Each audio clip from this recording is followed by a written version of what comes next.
देखो भाई लोग, मैं तो कहता हूँ कि अगर घूमने ही जाना है तो माथेरान चलते हैं। बस में जाएंगे, बढ़िया मज़ा भी आएगा और जंगल में मंगल भी होगा, आदि ने कहा।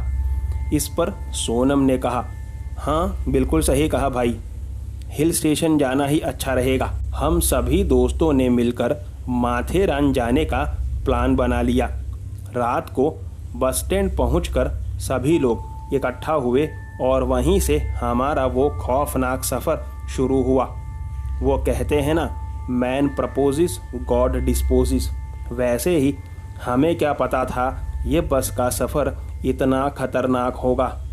शुरुआत में सब कुछ अच्छा ही था। बस में काफ़ी यात्री थे। हम सभी लोग एंजॉय करते हुए आगे बढ़ रहे थे। थोड़ी थोड़ी दूरी पर कुछ यात्री चढ़ते और कुछ उतरते। ठंड का समय था। ठंड सचमुच बर्फ़ जमा देने वाली थी। सभी लोग ज़्यादातर गर्म कपड़ों में ही थे। खिड़कियां सभी की बंद ही थी। जैसे जैसे रात बढ़ती गई, भीड़ कम होती गई। एक समय ऐसा भी आया जब बस में सिर्फ हम दोस्त और ड्राइवर और कंडक्टर ही थे। हमें जितनी बार नींद आती उतनी बार सर्द ठंड हवाओं की वजह से खुल जाती थी। हम सभी में से कोई ढंग से सो नहीं पा रहा था। तभी हम सभी के सर जोर से आगे वाली सीट से टकराए, जिसमें से मेरे और विशाल के सर से खून तक निकलने लगा। ड्राइवर ने ऐसी शॉर्ट ब्रेक मारी कि हमारा सर इतनी ज़ोर से सामने वाली सीट से जा टकराया। गनीमत थी कि ज़्यादा बड़ा कट नहीं लगा था सर पर। हम तो ड्राइवर पे चिल्लाने ही वाले थे कि उतने में एक औरत बस में चढ़ी, जिसके ऊपर कंडक्टर ज़ोरों से बरस पड़ा। उसे काफ़ी झाड़ लगाते हुए कहा कि ऐसे कौन बस के सामने आके खड़ा होता है, ब्रेक नहीं लगती तो तुम तो मर ही जाती। यहाँ देखो, ब्रेक लगाने के बाद क्या हुआ है बस में। वो औरत कुछ भी कहे बगैर सीधा मेरे पास आई। मेरे सर से जो खून निकला था उसे अपनी जीभ से चाटकर पीछे वाली सीट पर जाकर के बैठ गई। मैं तो एकदम से सकपका सा उसे सिर्फ देखता ही रह गया। अजीब औरत है यार, मैंने कहा। इस पर चुटकी लेते हुए सोनम ने कहा कि हाँ भाई, तेरा मंगल तो अभी से शुरू हो गया। चुप कर यार, मैंने कहा। कुछ देर बाद कंडक्टर पीछे गया उस औरत से भाड़ा लेने।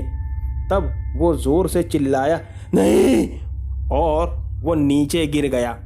डरे हुए हम सभी ने पीछे देखा तो वो औरत काफ़ी लंबी हो चुकी थी और उसका चेहरा भयानक चुड़ैल का हो चुका था।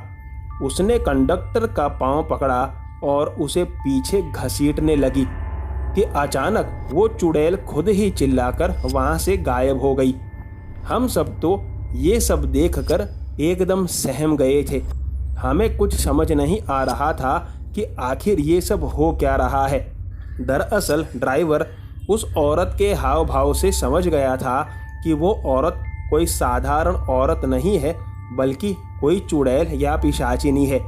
इसलिए ड्राइवर ने उसके बस में चढ़ने के बाद रास्ता बदल दिया था और एक अंदरूनी गांव के तरफ बस मोड़ ली थी, जहां पर एक दुर्गा जी का मंदिर था। मंदिर के पास बस के पहुंचते ही वो चुड़ैल वहां से तुरंत चली गई, जिससे वो कंडक्टर और हम सब की जान बच गई। सुबह तक बस वहीं खड़ी रखने के बाद हम सभी लोग वापस माथेरान के लिए रवाना हुए। अगर आपको कहानी पसंद आई हो तो वीडियो को लाइक शेयर ज़रूर करें। आपसे मुलाकात होगी ऐसी ही एक और भूतिया कहानी के साथ अगले वीडियो में। तब तक के लिए बाय एंड टेक केयर।